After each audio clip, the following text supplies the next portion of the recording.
अस्सलामुअलैकुम जनाब। तो क्या हाल चाल है? ठीक हो आप सब लोग? उम्मीद करते हैं कि सब लोग खैरियत से होंगे और हमारी दुआ है कि आप जहां भी हो हमेशा खैर से रहें। आज मैं एक रोज़े पर आया हुआ हूं। एक ताबईन है जिनका ये रोज़ा है और ये ऐसे ताबईन है कि जिनके लिए हजूर तड़पते रहे मिलने के लिए और जिनको हजूर ने आशिक कहा।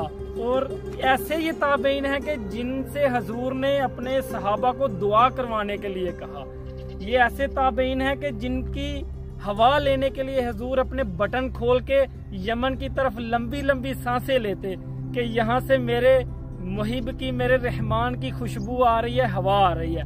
और इनके वाकयात आप हर मौलवी के मुंह से सुनते हैं और इनके मशहूर वाकयात में से ये वाकया बहुत मशहूर है कि इन्होंने अपनी वालिदा की बेइंतहा खिदमत की और इनकी वालिदा आंखों से उनकी बेनाई नहीं थी और बहुत बूढ़ी थी और उनकी खिदमत इतनी की कि हजूर के नज़दीक इन्होंने बहुत मुकाम पाया कि हजूर इनसे मिलने के लिए तड़पते थे और इन्हें अपना आशिक कहते थे। तो जनाब हम आज जिस रोज़े पर मौजूद हैं तो चलिए आपको इस रोज़े का दीदार करवाते हैं।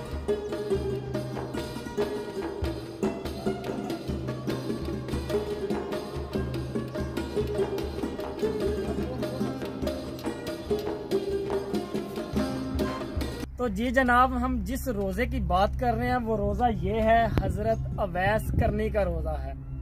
ये जनाब ऐसे ताबईन है कि जिनकी वालिदा, अगर इनका एक वाकया आपको मैं सुनाता चलूं तो इनकी वालिदा बूढ़ी थी और आंखों की बेनाई नहीं थी उनकी और ये हजूर के बहुत बड़े आशिक थे। हजूर की आवाज़ सुन के इन्हें हजूर से मोहब्बत हो गई और अपनी वालिदा से कहने लगे कि मुझे इजाज़त दे, मैंने हजूर से मदीना मुनव्वरा में मिलने के लिए, उनका दीदार करने के लिए जाना है, मुझसे नहीं रहा जा रहा।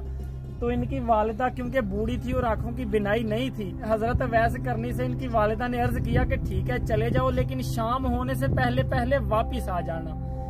तो अपनी वालिदा की इज्जत और एहतराम का ये मुकाम था कि आप अपनी वालिदा से इजाजत लेकर मदीनातुल मुनव्वरा आने के लिए निकले और हजूर ने पहले से ही हजरत आयशा को फरमाया कि मेरा एक आशिक आएगा, मेरा एक मुझसे मोहब्बत करने वाला आएगा तो उसे यहाँ बिठा के रखना, मैं आऊंगा तो आके उससे मुलाकात करूंगा।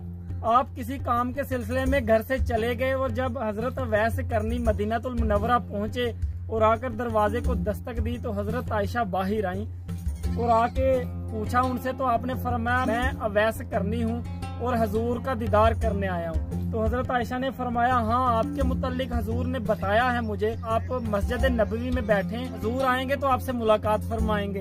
तो आप ज़ारो कतार रोने लग पड़े। ज़ारो कतार रोने लग पड़े। रोने क्यों लग पड़े?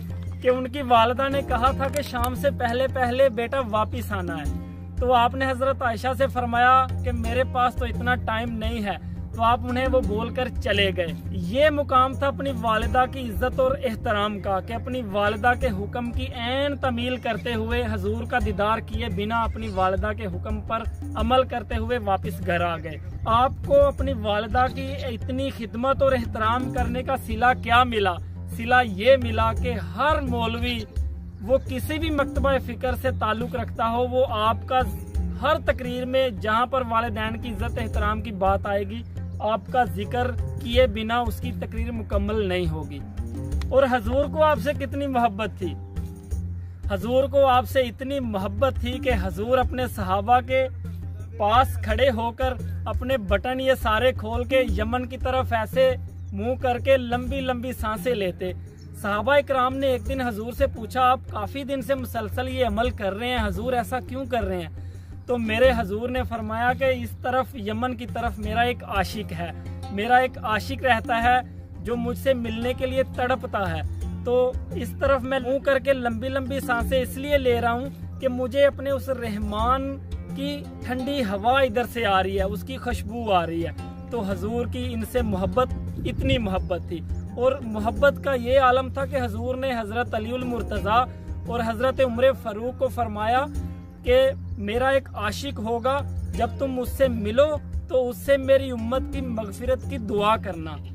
तो अल्लाह अल्लाह आपका मुकाम ये था कि हजूर अपनी उम्मत की मगफिरत की दुआ के लिए भी हजरत अवैस करनी को चुना और किस लिए चुना कि आप हजूर फरमाते थे कि वो अपनी वालिदा की इतनी खिदमत करता है कि अल्लाह ताला उसके हाथ उठने से पहले ही उसकी दुआ को कबूल फरमा लेते हैं। तो जब हजरत अलीउल मुर्तजा और हजरत उमर फारूक हजरत वैसे करनी से जाकर मिले और हजूर का सलाम अर्ज किया, तो हजरत वैसे करनी ने फरमाया कि बताओ कि मेरे हजूर जब मेरा नाम अपने लबों से लेते थे तो कैसे बयान करते थे। तो हजरत उमर फारूक और हजरत अलीउल मुर्तजा ने फरमाया अगर आप हजूर से इतनी मोहब्बत करते हैं तो आप मिलने क्यों नहीं आए। तो आपने फरमाया, आपने रुख बदला बात का और कहा कि क्या तुमने मेरे हजूर को देखा है, उनका दीदार किया है। तो फरमाया हाँ, हम तो उनके पास ही रहते थे। तो फरमाया बताओ मेरे हजूर के अबरू जुड़े हुए थे या खुले हुए थे। आप हैरान हो गए और फरमाया हजूर आप ही बता दे। तो हजरत वैसे करनी ने फरमाया कि मेरे हजूर को कोई दूर से देखता तो अबरू जुड़े हुए नजर आते और कोई करीब से देखता तो अबरू खुले हुए नजर आते। यानी मोहब्बत का ये आलम था कि आप हजूर को, आपके हजूर की नाम मिलने के बिना भी कुर्बत में रहे। तो जनाब हम आज उसी रोज़े पे मौजूद हैं और ये हमारे लिए भी सादत की बात है और आपके लिए भी सादत की बात है। तो जनाब ये रोज़ा जो उनका है ये पहाड़ के बिल्कुल आखिर पे है। आपको अगर हम दिखाएं तो ये देखें चारों तरफ पहाड़ ही पहाड़ है और पहाड़ों के दरमियान चोटी पे जो है ना ये रोज़ा मौजूद है। और अकीदतमंद यहाँ पर जनाब वक्तन फ़वक्तन सलाम करने के लिए और अपनी दुआ के लिए यहाँ पर आते हैं। जी जनाब, तो ये तो था हजरत वैसे करनी का रोज़ा। आई होप आपको आज की ये वीडियो बहुत पसंद आई होगी और आपके लिए भी हमने बहुत सी दुआएं की हैं और अल्लाह ताला से दुआ है कि हमारी दुआओं को कबूल फरमाए और हमारी हाज़िरी को भी कबूल फरमाए। ऐसी ही इंशाल्लाह और जितनी भी इस्लामिक हिस्ट्री से रिलेटेड यहाँ पर जगह है वो सब आप तक इंशाल्लाह पहुँचाने की कोशिश करूँगा। तो इसीलिए हमारे चैनल को ज़रूर सब्सक्राइब कर लें। तो जनाब नेक्स्ट वीडियो तक मुझे दे इजाज़त। अपना बहुत सारा ख्याल रखें और दुआओं में याद रखें। बहुत सारा प्यार होकर जनाब, बाय बाय, अल्लाह हाफिज़।